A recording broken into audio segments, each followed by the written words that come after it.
बलान नदी का कायाकल्प शुरू। दलसिंहसराय से नौलागढ़ तक नदी की गहराई, चौड़ाई, सफाई, तटों का सुदृढ़ीकरण, बाढ़ एवं कटाव पर नियंत्रित मिलेगा।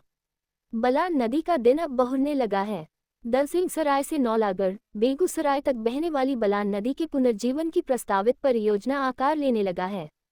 क्षेत्र के लिए पर्यावरणीय, कृषि एवं आर्थिक दृष्टि से महत्वपूर्ण मानी जा रही है। वर्षों से गाद जमाव, अतिक्रमण और जल प्रवाह में कमी के कारण नदी का स्वरूप प्रभावित हुआ है। ऐसे में नदी के कायाकल्प की योजना से लोगों को नई उम्मीद जगी है। इस परियोजना के अंतर्गत नदी की सफाई, गाद निकालना, तटों का सुदृढ़ीकरण, वर्षा जल संरक्षण, जलधारण क्षमता बढ़ाना तथा बाढ़ एवं कटाव को नियंत्रित करने जैसे कार्य किए जा रहे हैं। इसके साथ ही नदी किनारे हरित पट्टी विकसित करने और जैव विविधता को बढ़ावा देने की भी संभावना है। यदि परियोजना प्रभावी ढंग से लागू होती है तो इसका सबसे बड़ा लाभ किसानों को मिलेगा। वर्षभर जल उपलब्ध होने से सिंचाई व्यवस्था मजबूत होगी, भूजल स्तर में सुधार आएगा और खेती की उत्पादकता बढ़ेगी। वहीं मत्स्य पालन, पशुपालन और स्थानीय रोजगार के नए अवसर भी विकसित होंगे।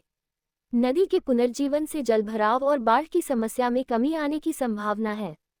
साथ ही पर्यावरण संरक्षण, स्वच्छ जल, प्राकृतिक आवासों की बहाली और स्थानीय पर्यटन को भी बढ़ावा मिल सकता है।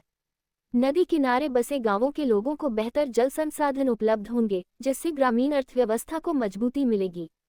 दलसिंहसराय से नौलागढ़ तक बहने वाली बलान नदी के कायाकल्प के लिए बलान नदी परियोजना चलाई जा रही है।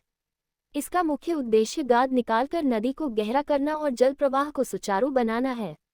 बलान नदी उड़ाही एवं जीर्णोद्धार कार्य में कुल लागत लगभग 322 करोड़ रुपए है। इसकी कुल लंबाई 78 किलोमीटर है। नदी की उड़ाही दलसिंहसराय से शुरू होकर यह नदी NH 28 को पार करते हुए बेगूसराय के नौलागढ़ में बूढ़ी गंडक नदी में मिल जाती है। नदी में पानी के ठहराव के लिए मुसापुर व घाट नवादा जैसे क्षेत्रों में चेक डैम भी बनाए जा रहे हैं, ताकि सालों भर पानी उपलब्ध रहे और किसानों को फायदा मिले। बलान नदी के उड़ाहीकरण का कार्य बेगूसराय जिले के तेघड़ा प्रखंड अंतर्गत बलान नदी के पकथौल घाट, नौनपुर फर्दी घाट एवं वीरपुर घाट सहित विभिन्न स्थानों पर कार्य शुरू कर दिया गया है। इस महत्वाकांक्षी योजना का उद्देश्य नदी की जलधारण क्षमता बढ़ाना, बरसात के दौरान बाढ़ एवं कटाव की समस्या को कम करना तथा नदी के प्राकृतिक प्रवाह को सुचारू बनाना है। उड़ाहीकरण के तहत नदी में वर्षों से जमी गाद को हटाकर उसकी गहराई और चौड़ाई बढ़ाई जा रही है। इससे बरसात के दिनों में पानी की निकासी बेहतर होगी, जलभराव की समस्या में कमी आएगी और तटवर्ती क्षेत्रों की कृषि भूमि को कटाव से बचाने में मदद मिलेगी।